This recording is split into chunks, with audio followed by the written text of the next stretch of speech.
Hello, folks. Welcome back to WW2 TV. I hope you caught the 4 brief and slightly ranty live streams I offered this afternoon. I was out on location. It's June the 13th, 80 years ago, the events of Villers-Bocage. But now we're back to the larger picture of the Battle of Normandy. And on his first appearance on WW2 TV, Dilip talked about the RAF bunker and operations room in the Battle of Britain. Today, he's going to explain how the role of the centre moved to an offensive footing and a vital role indeed. I'll bring him in now. Good afternoon, Dilip. How are you today? Very well, thank you, Paul. So the first show you did was based on your first book, which is out, and people can go and buy that already. But today's show is further down the line. You've got 2 more books kind of in the pipeline. So tell us where you are in the process and how this talk today came about.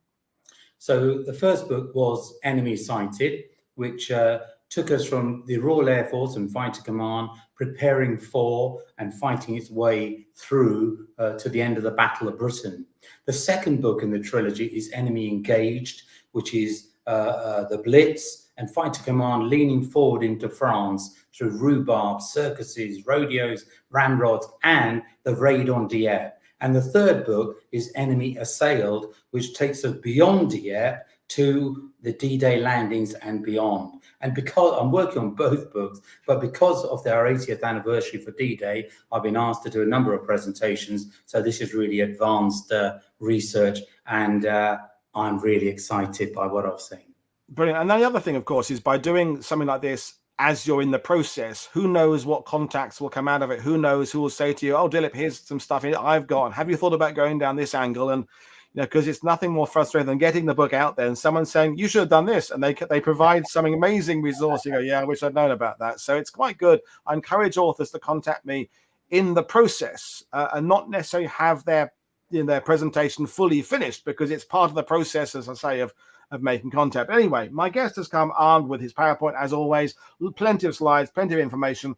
Fire away with your comments and things like that, but I'm sure Dilip will cover pretty much everything as it's going through that. But I'm going to hand over now to Dilip. Take us through the story of the bunker and what was happening 80 years ago this month, I guess. Great. Thank you, Woody. So as you can see from the first slide, I'm going to share with you the story of how a secret underground bunker helped storm the beaches of Normandy on D-Day. It is spring 1944.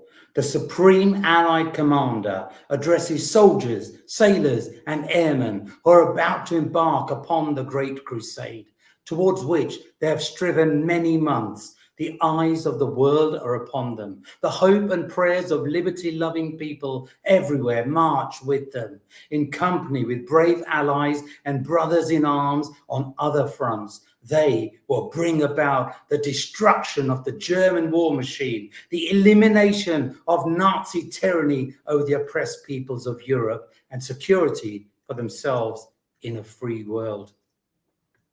Getting to this point has required Herculean effort. Britain has been at war with Nazi Germany since September 1939. She was left severely weakened after her defeat in France 4 long years ago, but has remained unvanquished, unwilling to acquiesce to Nazi aggression. In 1940, Hitler's war machine had conquered all before it. The Nazis thought Britain would fall too. But before an invasion could be launched against this country, the Nazis had to destroy the Royal Air Force's Fighter Command, especially 11 Group in the southeast of England, controlled from Uxbridge. In 1940, the underground operations room at Uxbridge was at the very centre of Britain's integrated air defence system. It played a pivotal role during the Battle of Britain, saving not only this country, but indeed saving the free world. The integrated air defence system had collectively served Britain well in its hour of greatest need. Forged together from the Royal Air Force's fighter aircraft, Fighter Command's headquarters at Stanmore, its group and sector operations rooms, sector and satellite airfields, radar stations, observation posts, anti-aircraft guns, searchlights, and barrage balloons. It was the first of its kind anywhere in the world. Then in August 1942. It again played a pivotal role during Operation Jubilee, an amphibious assault on the German-occupied port of Dieppe. It was the first significant Allied action on the continent since Operation Dynamo, the evacuation from Dunkirk 2 years before. Dieppe showed that seizing and holding a port under enemy control would be extremely difficult and extremely costly in terms of men and equipment. Lessons had to be learned and they had to be acted on. It was painfully clear that without effective air cover, without air supremacy over the United Kingdom, the English Channel, the assault areas, and further inland, any foothold gained in France would be of a temporary nature, and the Allies would be pushed back into the sea. In January 1943, British Prime Minister Winston Churchill and American President Theodore Roosevelt met in Casablanca to determine how their countries would work together to immobilize and destroy Germany's ability and appetite to wage war. One of the areas agreed on was a combined bomber offensive by British and American strategic heavy bombers operating from England, aimed at reducing the Luftwaffe's ability to impede the planned Allied invasion of France. It was codenamed Operation Point Blank. The Americans in their B-17 flying fortresses carried out daylight raids, targeting locations being used to produce and assemble enemy aircraft. They inflicted crippling blows on the German Air Force's supply and maintenance organization and on the fighters sent up to challenge them. Then the British came in their Lancaster bombers, carrying out nighttime raids, inflicting even more devastation on the German war machine and on German morale. In late 1943, American General Dwight Eisenhower, Supreme Allied Commander in the European Theatre of Operations, was directed to enter the continent of Europe and, in conjunction with other Allied nations, undertake operations aimed at the heart of Germany and the destruction of her armed forces. Repudiating the Nazis' vision of a 1,000-year Reich will require a large strategic plan designed to bring about the defeat of Germany by heavy and concentrated assaults on Hitler's European fortress from the United Kingdom, the Mediterranean, and Russia. That plan is given the codename Operation Overlord.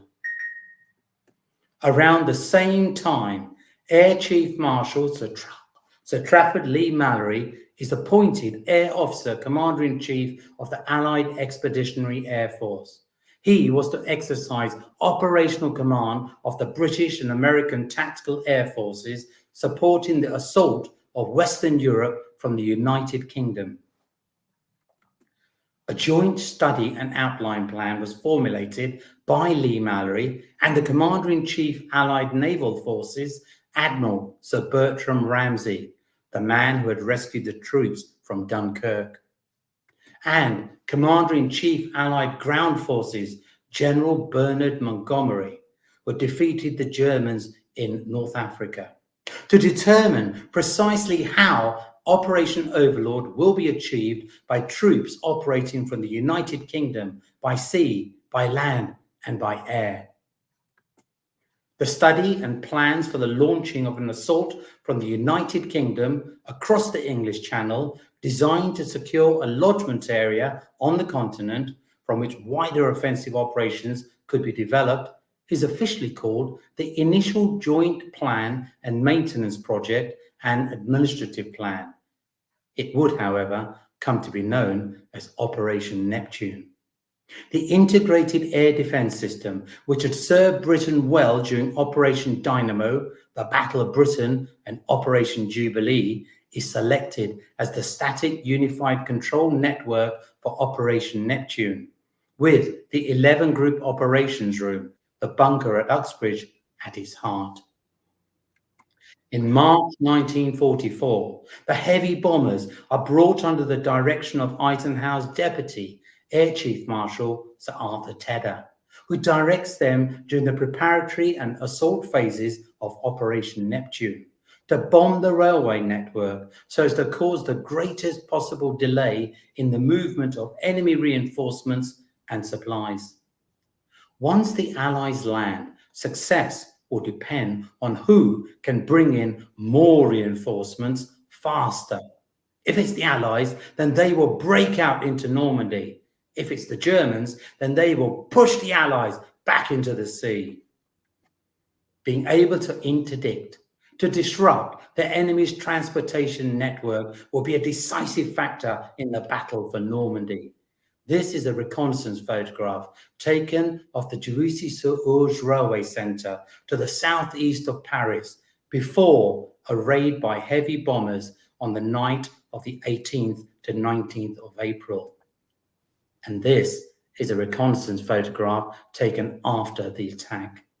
In all, 72 rail locomotive depots, repair facilities and marshalling yards are attacked across France, Belgium and Western Germany before D-Day, severely hindering the enemy's ability to transport infantry and panzer divisions to the front once invasion begins. Trafford Leigh-Mallory's headquarters is based here at Royal Air Force Stanmore, and it is from here that he commands 2 tactical air forces. A tactical air force is one whose role it is to provide direct support to troops on the ground. The 2 tactical air forces under Leigh-Mallory are the American 9th Air Force, commanded by Lieutenant General Lewis Brenton, and the British 2nd Tactical Air Force, commanded by Air Marshal Sir Arthur Conyngham. And Trafford Leigh-Mallory also commands a 3rd element, what had previously been known as Fighter Command, and is now known as the Air Defence of Great Britain. Just to interrupt you, Dilip, people, I want you to know when you're putting a sidebar about your opinions on Leigh-Mallory, because to me, it seems there are kind of 2 sets of historians. There are the kind of the early war Battle of Britain kind of people who look at Leigh-Mallory in the early part of the war. Then there are kind of the 44 people who look at Leigh-Mallory at that part of the war. You're bridging both of those eras and indeed the bit in the middle. Leigh-Mallory is what's your opinion on him early in the war, middle of the war, generally? We want to know. Certainly at the beginning of the war, we know that Leigh-Mallory was a very ambitious man.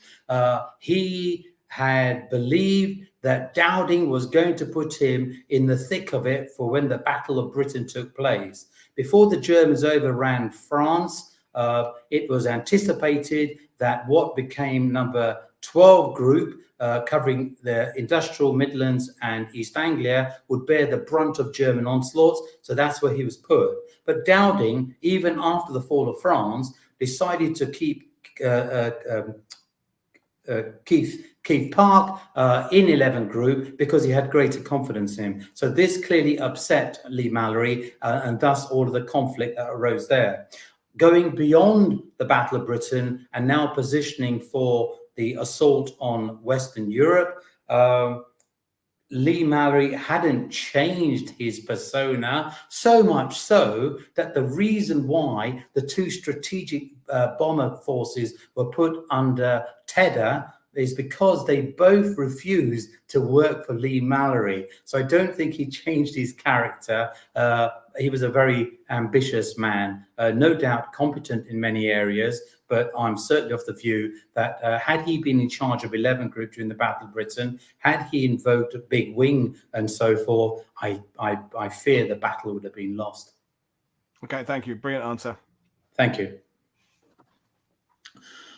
A small operational organization, the Advanced Allied Expeditionary Air Force, is established in May 1944 in Hillingdon House at Uxbridge.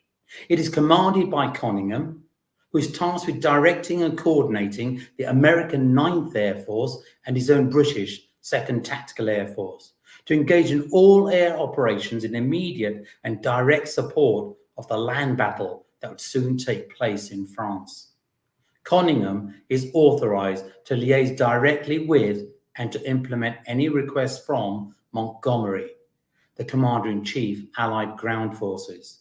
And meetings are held daily in the war room at Hillingdon House to coordinate the operations of both tactical air forces.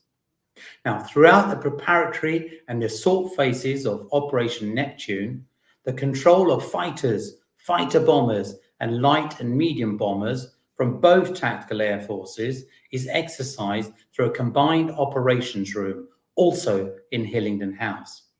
As with the entire operation, it is truly combined and is staffed by representatives from both the British 2nd Tactical Air Force and the American 9th Air Force. A combined reconnaissance centre is also established in the nearby underground operations room. Its role is to coordinate and direct the visual and photographic reconnaissance efforts of both tactical air forces, the British and American reconnaissance forces, to enable a clearer picture of the battlefield and for joint decision-making to take place. A combined control centre is also set up in the underground operations room. It's operated by the Air Officer Commanding 11 Group, Air Vice Marshal Hugh Saunders, with the full support of the Commanding General, United States 9th Fighter Command, Major General Elwood Pete Quesada, and with representatives from the United States 8th Fighter Command, whose P-38 Lightnings will also be involved in protecting troops crossing the Channel. This combined centre is also jointly staffed by the British and Americans. It's in effect the 11 Group Operations Room of Air Defence Great Britain, formerly Fighter Command, operating the complete static signals of the old organisation, which had been developed over a long period and is now augmented with additional communications.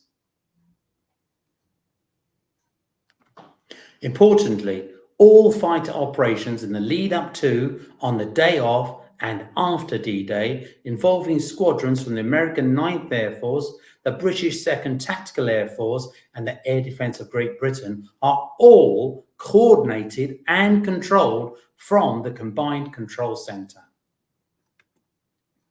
Saunders and Quesada issue an executive order less than 2 weeks prior to D-Day, directing their squadrons to protect ships and assault craft as they assemble and make their way along the main shipping route.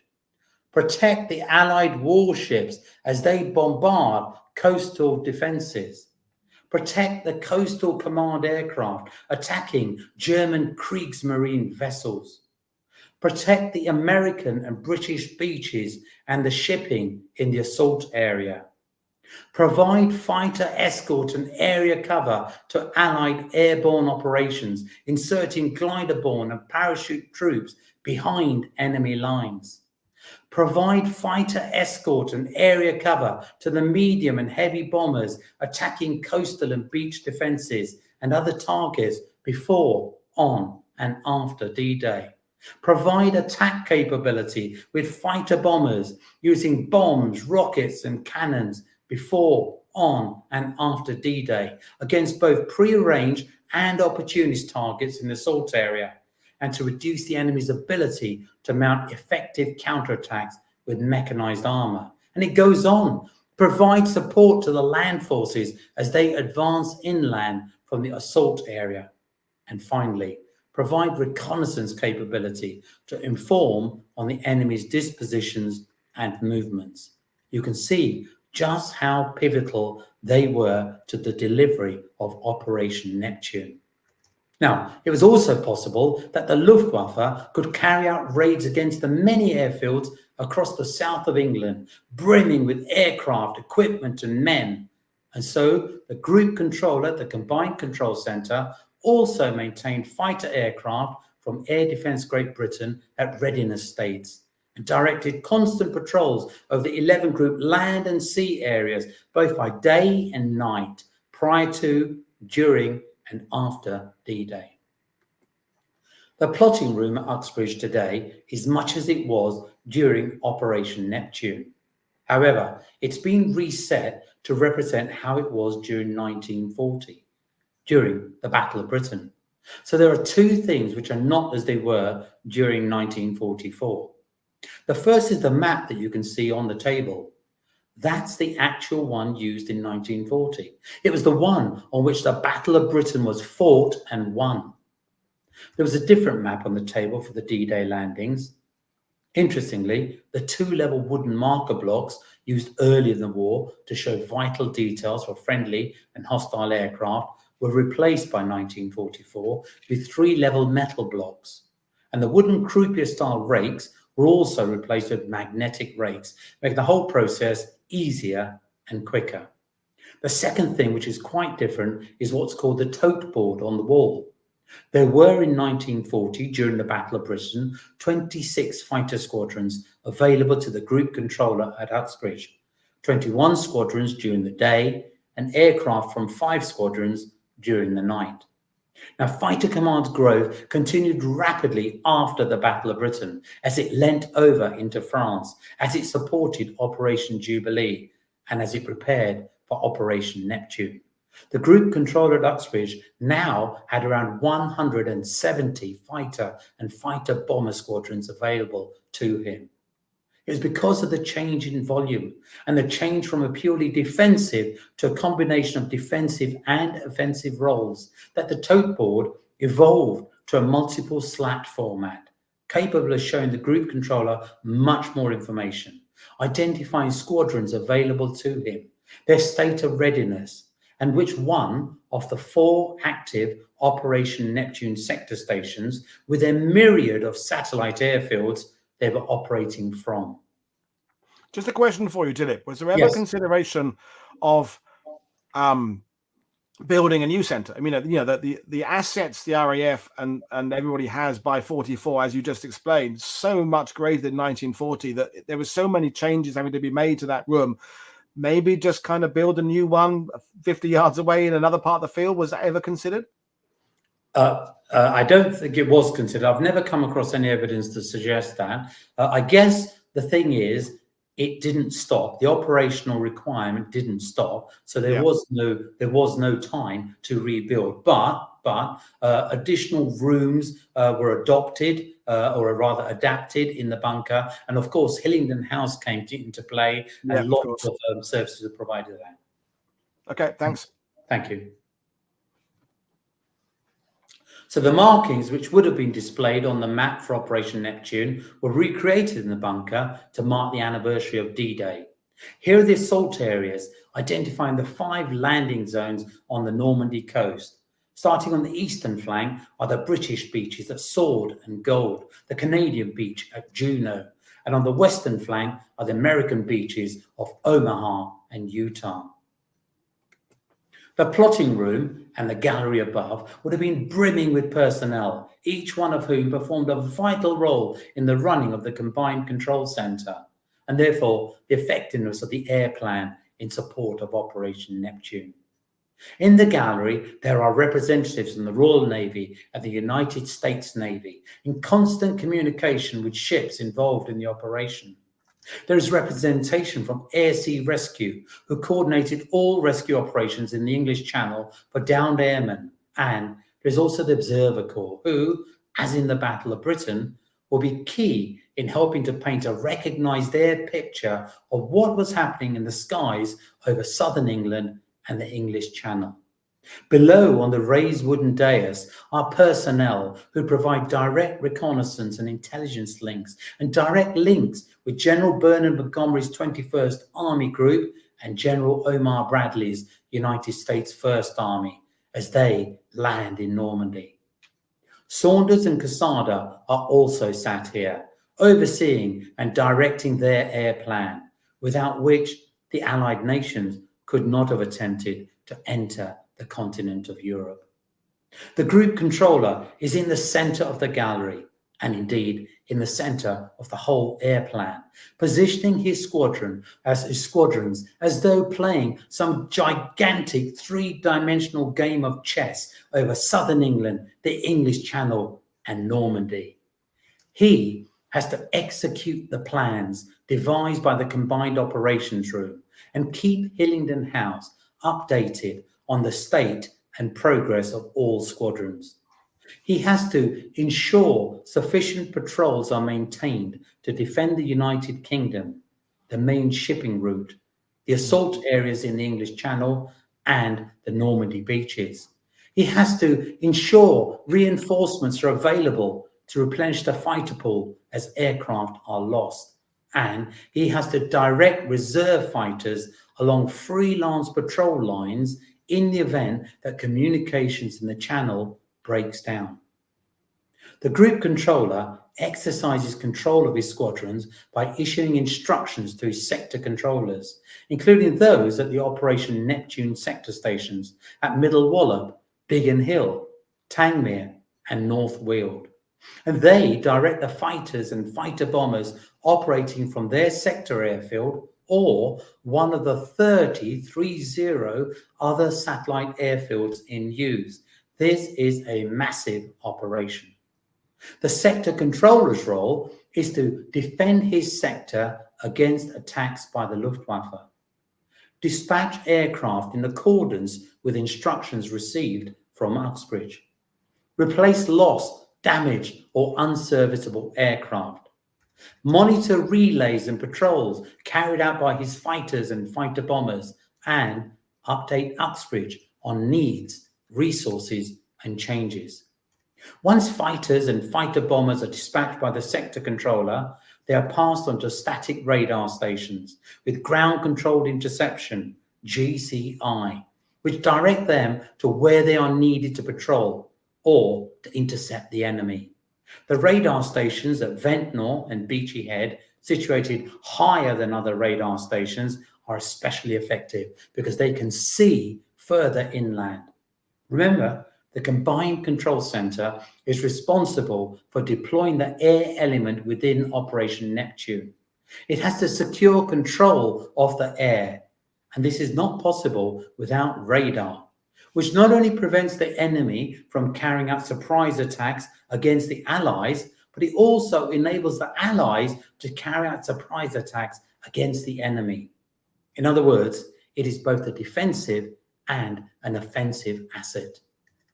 The Normandy coast is around 80 miles from the English coast. So whilst the static radar stations can see above the assault area, they cannot provide an air picture beyond the beaches and so cannot give timely warning of an attack or support offensive strikes further inland. The Combined Control Center is suffering from myopia, short-sightedness. It needs to see further if it is to secure air supremacy over the Normandy battlefield. The solution is to use shipborne ground-controlled interception radar, which had already been successfully trialled the year before in Operation Husky, the invasion of Sicily, what Churchill had described as attacking the soft underbelly of Europe. Although reflecting on the boot shape of Italy, perhaps Achilles' heel may also come to mind. 3 landing ships, formerly called Landing Ships Tank, LST, have been built in America and converted in Scotland into air surveillance and control ships with ground-controlled interception radar. They are designated as fighter direction tenders, also referred to as FDTs. They will fill the gap in capability until mobile radar units with ground-controlled interception are brought ashore to provide a tactical air picture over the Normandy sky. The fighter direction tenders are under the control of the Combined Control Center at Uxbridge. As well as being fitted with ground-controlled interception, they are also equipped with a filter room and identification team, staffed by Royal Air Force controllers and radar operators. Their task, until ground-controlled interception, GCI facilities are established ashore, is to build a holistic picture, detect enemy aircraft, and direct fighters and fighter bombers to where they are needed. This is the actual map used in Operation Neptune. The orange markings represent the 3 fighter direction tenders available and deployed during the D-Day landings. FDT-13, codenamed Mincemeat, is the orange block in the center of the map. It's positioned in the main shipping route in the channel and is tasked with controlling fighters providing defensive cover to the invasion force. FDT-216, codenamed Research, is the orange block on the bottom left. It's positioned seaward of the American beaches of Omaha and Utah in the western half of the assault area, and is tasked with controlling British and American fighters detailed to operate there. And finally, FDT-217, codename Disrobe, is the orange block on the bottom right. It's positioned seaward of the British beaches of Sword and Gold and the Canadian beach of Juno in the eastern half of the assault area, and is tasked with controlling British and American fighters detailed to operate there. FDT-217, by the way, is also the designated coordinating fighter direction tender, which can, if necessary, direct any fighters to any part of the shipping route or any part of the British and American assault area under attack from the enemy, or where an attack is thought likely. On the evening of D-Day -1, the 5th of June, WAF Renée Shalom is on duty in the Combined Control Center when she's instructed by senior officers to broadcast a coded message to all units of the Allied Expeditionary Air Force. Although she doesn't know it, she's informing units across the Allied Expeditionary Air Force that the invasion of Europe has begun. The same evening, a force of 181 men, commanded by Major John Howard, D Company, 2nd Airborne Battalion, Oxfordshire and Buckinghamshire Light Infantry, take off from RAF Tarrant Rushden, Dorset, in 6 Horsa gliders towed by Halifax bombers. Their mission, codenamed Operation Deadstick, is to seize and retain the crucial bridges over the Caine Canal and the Orne River. The bridges, codenamed Pegasus and Horsa, are essential to the Allied invasion. They must be seized to allow Allied troops to make their way inland from the beaches and to deny German panzer divisions the opportunity to mount a counterattack. That same evening, the largest invasion force in history, obscured by darkness, muted by radio silence, moves stealth-like across the English Channel, edging ever nearer to the Normandy coastline. You may notice from the aircraft wing on the left of the picture that Allied aircraft involved during Operation Neptune and after have been painted with black and white stripes on the wings and fuselage. Well, the purpose of these special and distinctive markings is to inform Allied ground forces, Allied shipping, and other Allied aircraft that they are friendly, in an attempt to avoid what we would today call blue on blue or friendly fire incidents.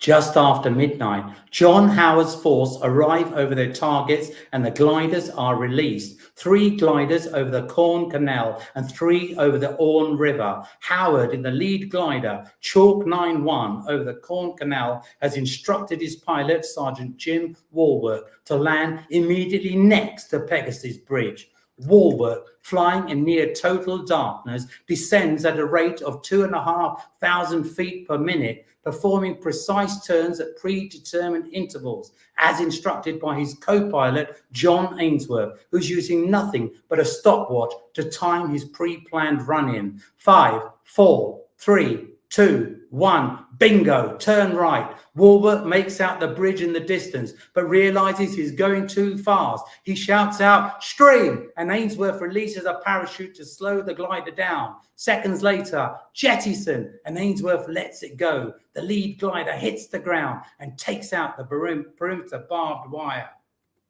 Both pilots are thrown headfirst through the shattered cockpit, and the lead glider, Chalk 91, comes to a halt an astonishing 50 yards from the bridge. Within minutes, the second and third gliders, Chalk 92 and Chalk 93, land just yards behind Walworth's wrecked aircraft.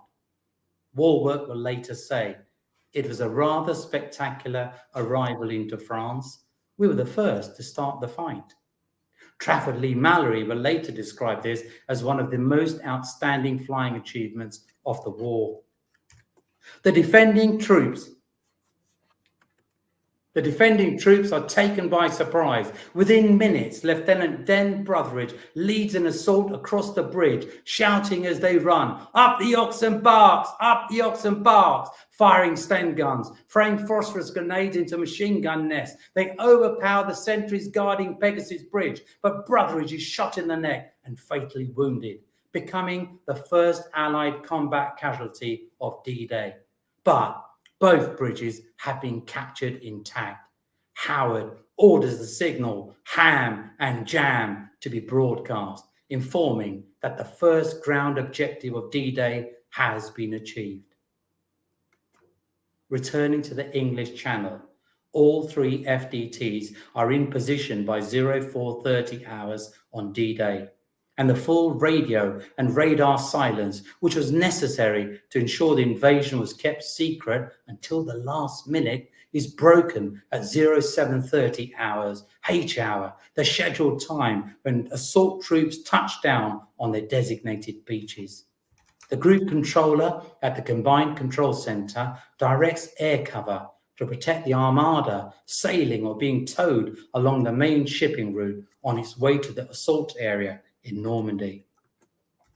Once the landings have commenced, a continuous standing patrol is maintained throughout the day by 4 squadrons of American P-38 Lightnings operating from the United States 8th and 9th Fighter Commands. The patrols are flown at 3,000 and 5,000 feet for 90 minutes over a specific area. One squadron is assigned Yoke, the pink area in the center at the top, covering the length nearest to England. One William, the pink area in the center at the bottom, covering the length nearest to France. One Victor, the pink area to the left, covering 3 miles west of the main shipping route. And one X-ray, the pink area to the right, covering 3 miles east of the main shipping route, creating in total an astonishing 6-mile wide corridor all the way across the English Channel.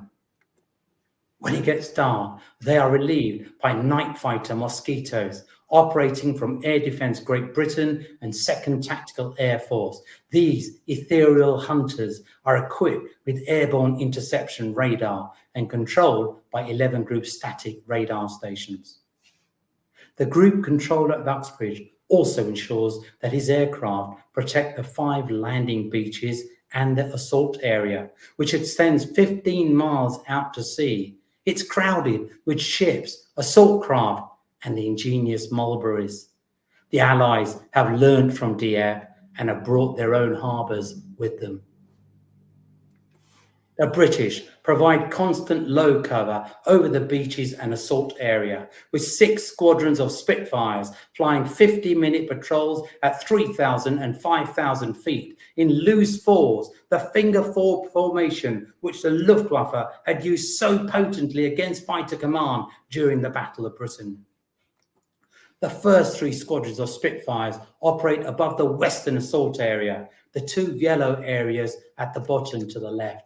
These are the American beaches of Utah and Omaha and are directed by FDT 216. One flies over Utah, one over Omaha. Their patrol area extends 3 to 5 miles inland and 15 miles out to sea. The 3rd squadron patrols westwards and northwards of Utah Beach to cover the American western flank and the naval bombardment ships operating to the west of the Normandy Beach shipping group in front of the 2 American beaches.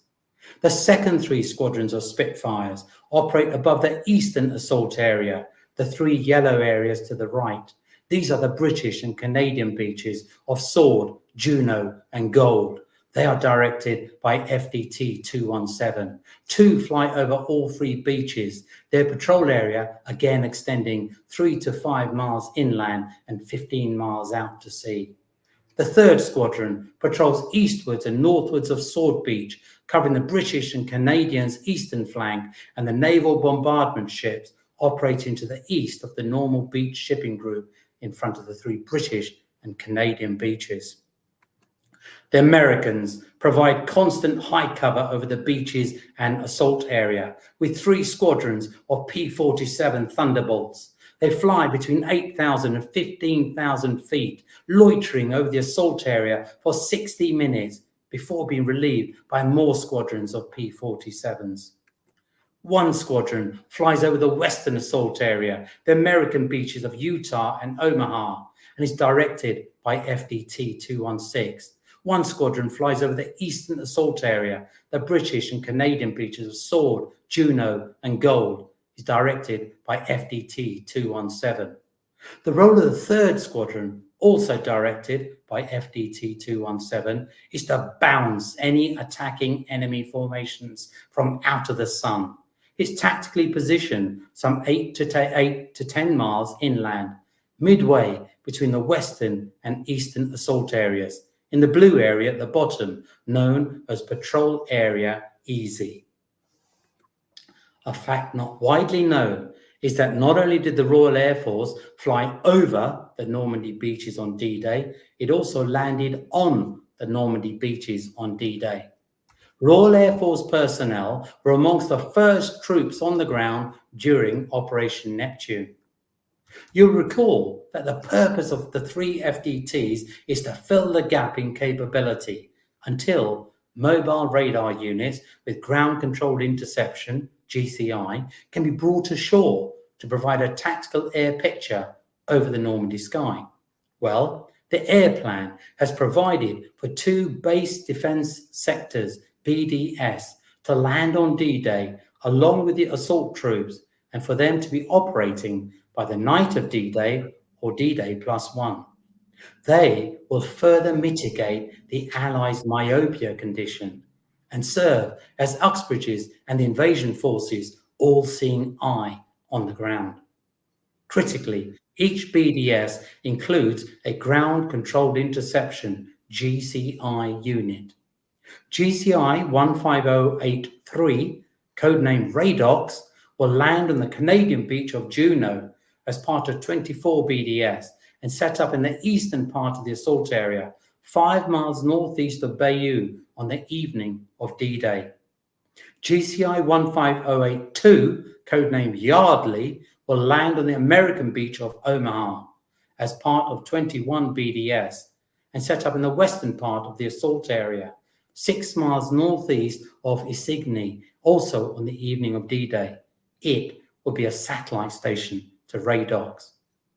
Unsettled weather over the English Channel and fierce resistance being offered by German defenders at the Canadian beach of Juno results in 90 of the 306 landing craft sent there being destroyed or damaged.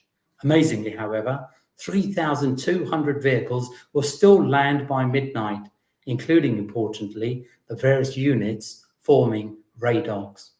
The story of GCI 15082, Yardley, is very different. The first echelon of 21 BDS, around 160, mainly Royal Air Force technical personnel, are scheduled to land on Omaha at high tide, shortly after the first waves of American assault troops have secured the beach and made it safe. This is a picture of members of GCI 15082 Yardley on their way to Omaha. As they approach the beach, the British are faced with a scene of carnage and devastation. The Americans are pinned down by murderous fire and unable to break out from the exposed beach. The 21 BDS landing crafts are ordered to circle offshore until some drawers leading away from the beach have been seized. This is a picture of GCI 15082 Yardley aboard the US landing craft LST-551. The reason why this and the previous picture is degraded is because the camera will soon be exposed to salt water when the person carrying it is forced to swim ashore onto Omaha Beach. After several hours circling, they are ordered in. Aircraftman Archie Ratcliffe will later recall, "The noise was tremendous. The scene was terrible. There was heavy shelling and mortar fire, plus very heavy machine gun firing." He continues with typical British understatement, "We were getting more than a little anxious now. As we got nearer on the beach, we could see the mayhem. There were bodies everywhere, in the sea, in burning landing crafts. We were dropped about 100 yards from the shore. The plan is for GCI 15082 to land on a section of Omaha Beach codenamed Easy Red, near to the St. Laurent draw, which has already been secured by American assault troops. But tragically, perhaps because of rough sea conditions, perhaps because of navigational error, perhaps because the coastline is obscured by smoke from naval bombardment, they land instead on Dog Red section, which is near to the Les Malons draw.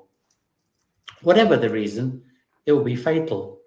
Dog Red section is still under German control and still being fiercely contested. As the men scramble onto the shingle, they are met by murderous fire from the entrenched defenders, and they desperately seek refuge amongst the scarce cover that Omaha Beach has to offer.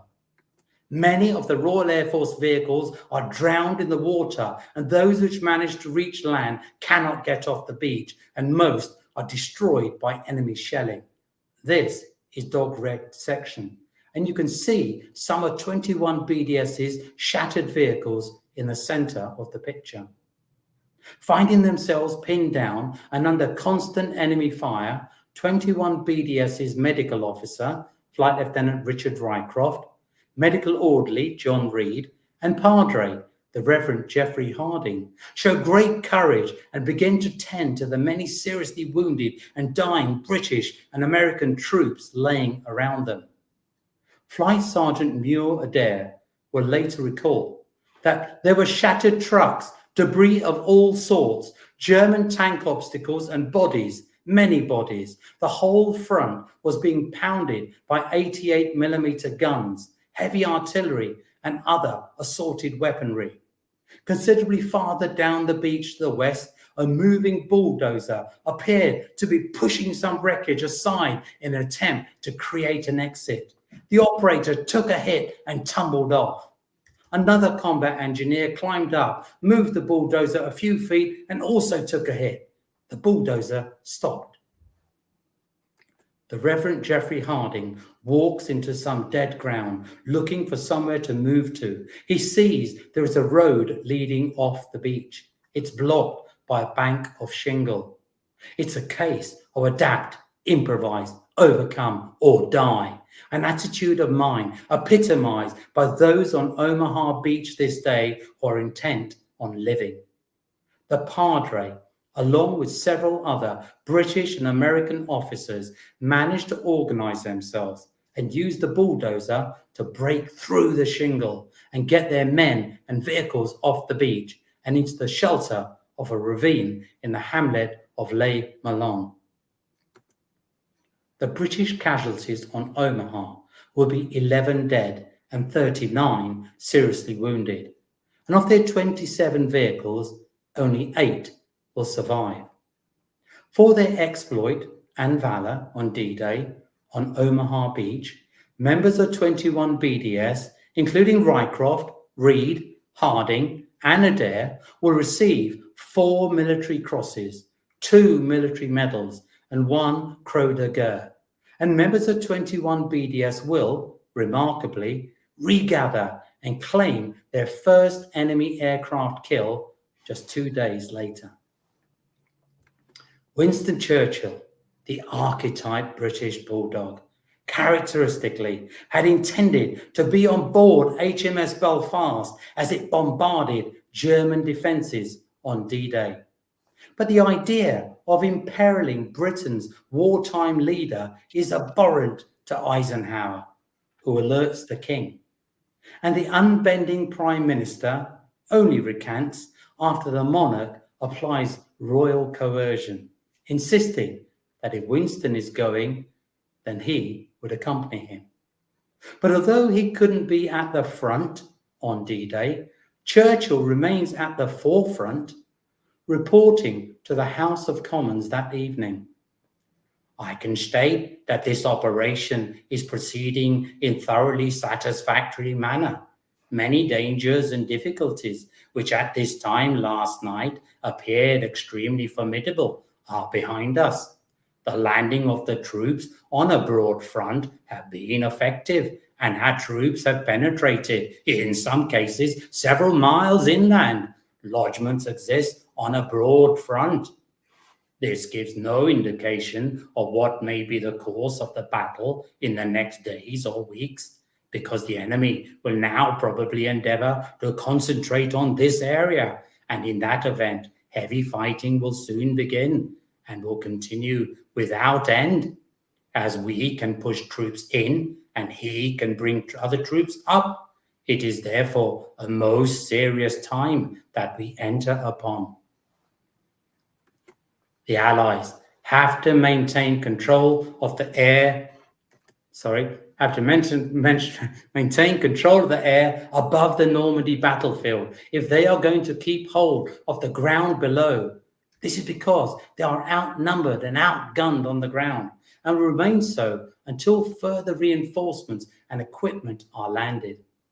If the German defenders are allowed to launch a rapid counterattack, spearheaded by their fearsome and deadly panzer divisions, and if it is not, no pun intended, stopped in its track, it'll wreak havoc amongst Allied ground troops and likely halt or even repel the Allied invasion. You've heard earlier how radar gave the Allies the ability to carry out surprise attacks against the enemy, and that the role of the Combined Control Center at Uxbridge was, amongst other things, to provide fighter escort and area cover to medium and heavy bombers attacking targets, and to support land forces advancing inland from the assault area.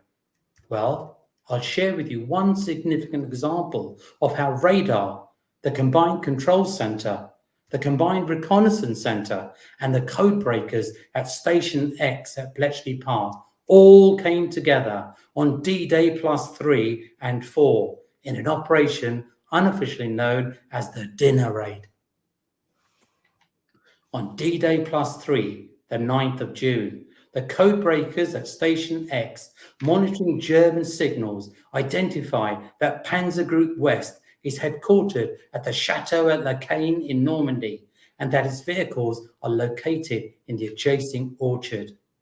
This is significant because Panzer Group West commands the 7 panzer divisions in northern France and Belgium, and is the only German organization capable of handling a large number of mobile divisions.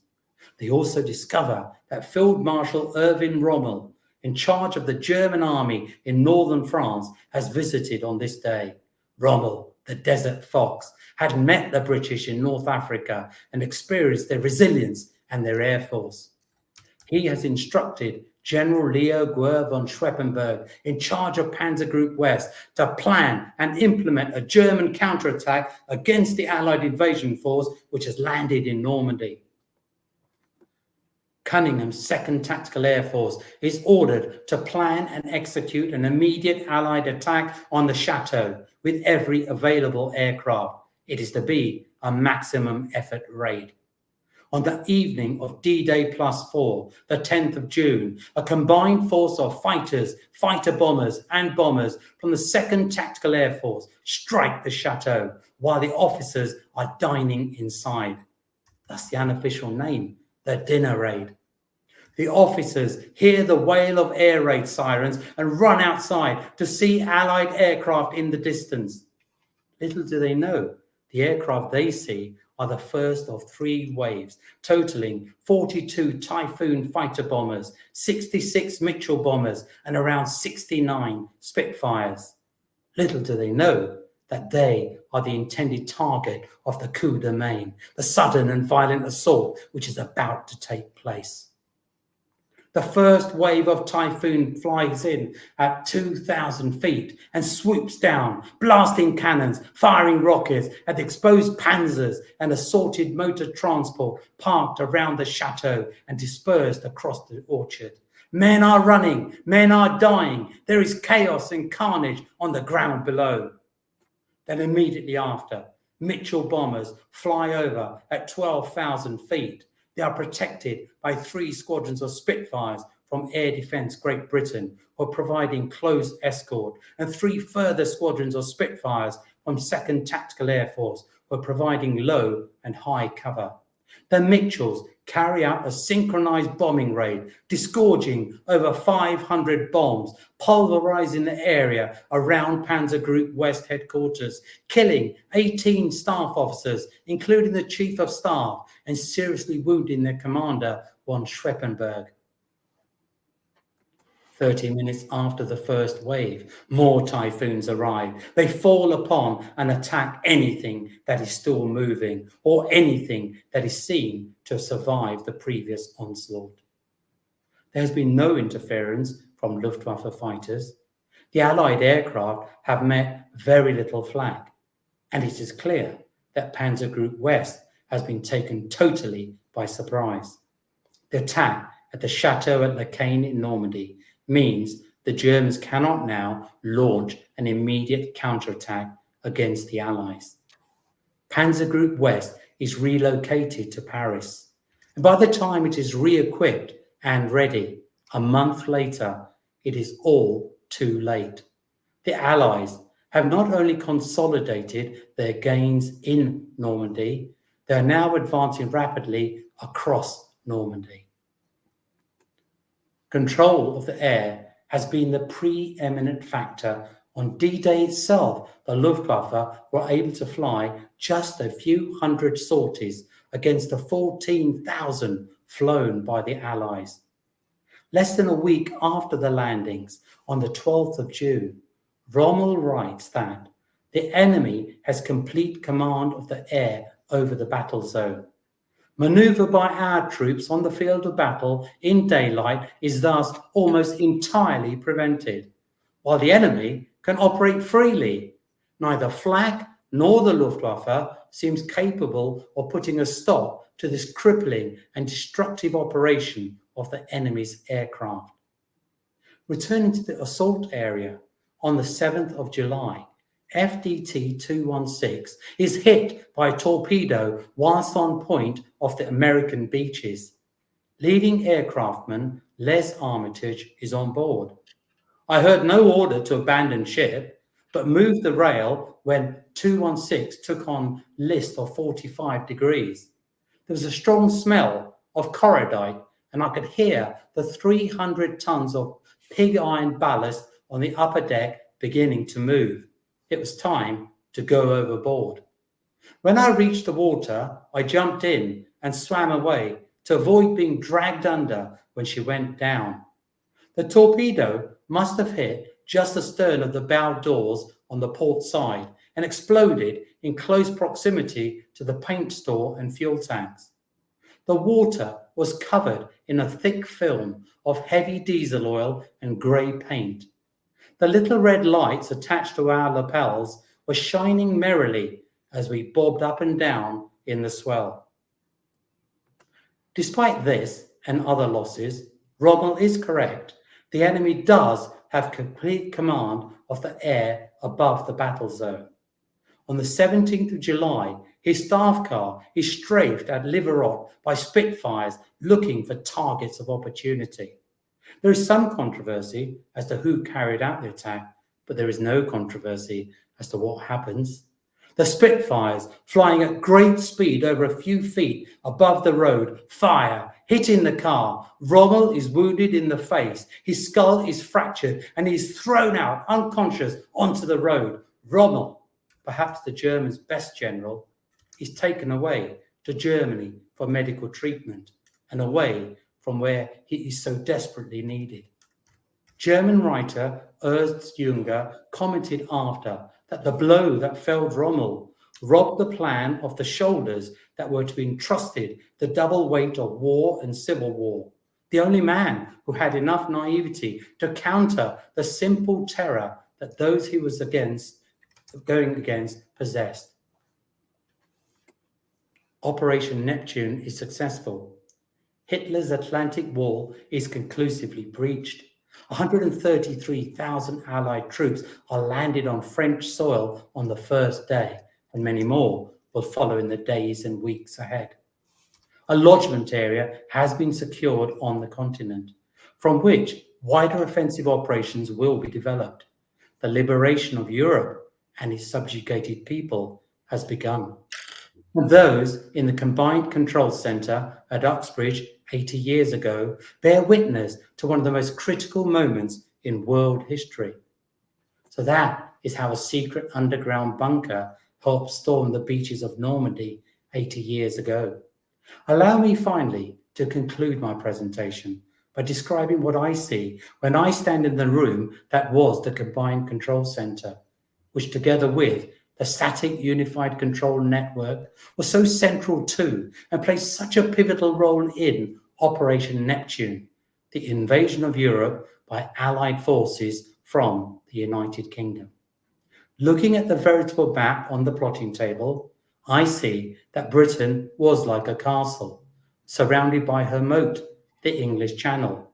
The static unified control network was the drawbridge, and the room was the gatehouse controlling the drawbridge.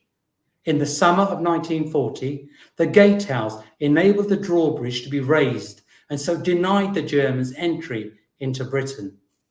4 years later, in the spring of 1944, the gatehouse allowed the drawbridge to be lowered and so enabled the Allies to enter the continent of Europe.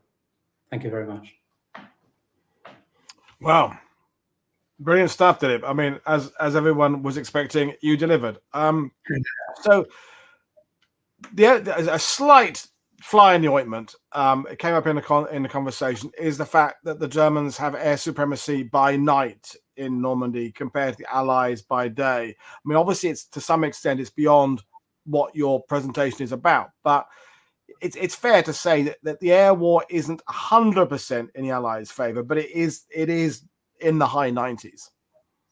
Absolutely, and look, without sheer number of Allied aircraft involved in the operation, and without the forward air control that radar provided, the Allies would have been maybe overwhelmingly disadvantaged because the Germans could throw so much into the fray. And when I've looked at the diary and the reports of the various ground control interception units, you can see that many of their kills that they have contributed to are actually nighttime kills. Yeah.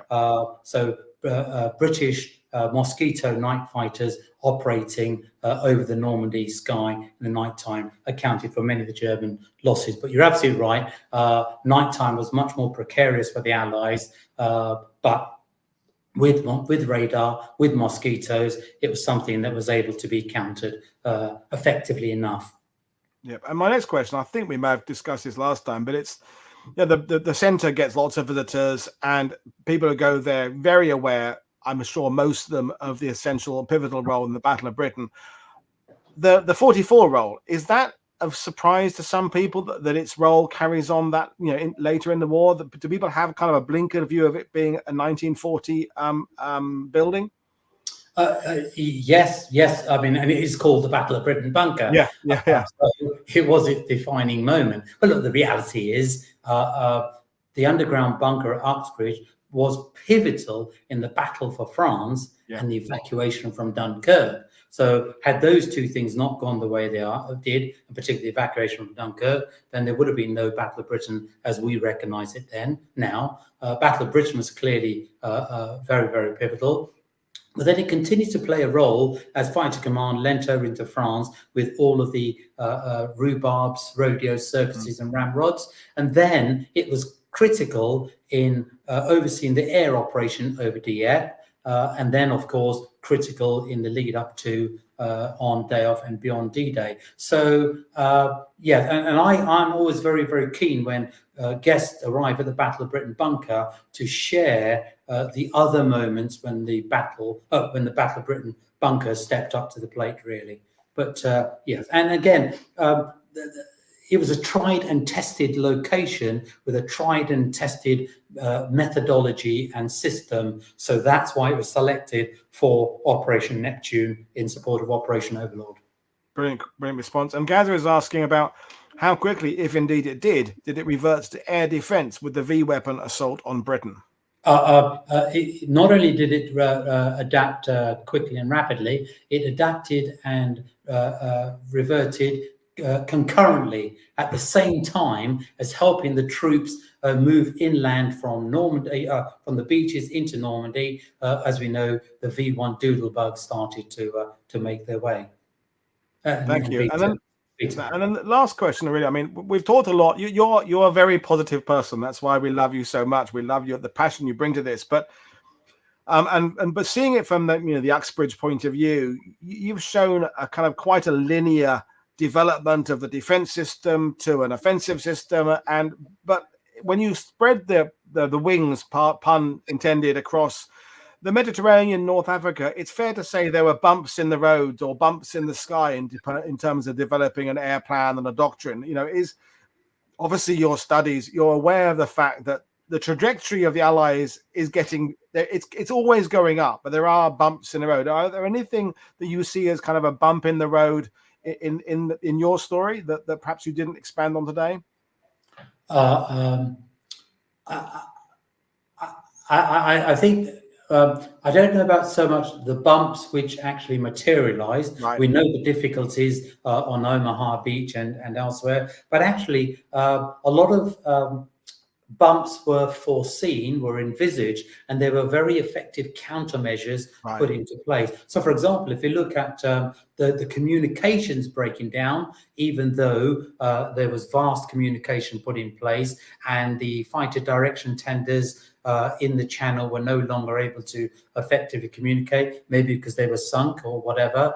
Remember, I mentioned that one of the roles of the group control at Uxbridge, if all communication breaks down, here are the patrol lines that I want you to follow and keep directing fighters to go up and down. So lots of contingencies were put in place for foreseeable bumps. Well, I think that's a very good point. The contingencies. I mean, it came up in the show last night with Jeff McGovern, is about the planning of the air assault and the work the Troop Carrier Command and the airborne divisions did. Is the Allies by this point, they're not relying on one thing for everything to work. There are fail safes. There's Plan A, there's Plan B, there's Plan Z. There's alternatives if the first option is not functioning properly. Whereas it's fair to say that the Germans at this point kind of often they have a one solution to things. If that doesn't work, they fall apart. So the Allies are building in some contingencies, and that's kind of the luxury in some ways of how long Overlord was put together over 2 years of planning, and then that real refinement from sort of January, February onwards is that they have built in a lot of fail safes. I think you're absolutely right, and I think there's two sort of. I mean, it was a close run thing. It was still a very close run thing, wasn't it? And lots of things could have gone wrong, as you've alluded to. But I think there were two big factors also. One, I think, is keeping the Germans guessing up to even after the last moment with Operation Fortitude and Bodyguard. And as we know, senior German staff officers were of the view that this was just the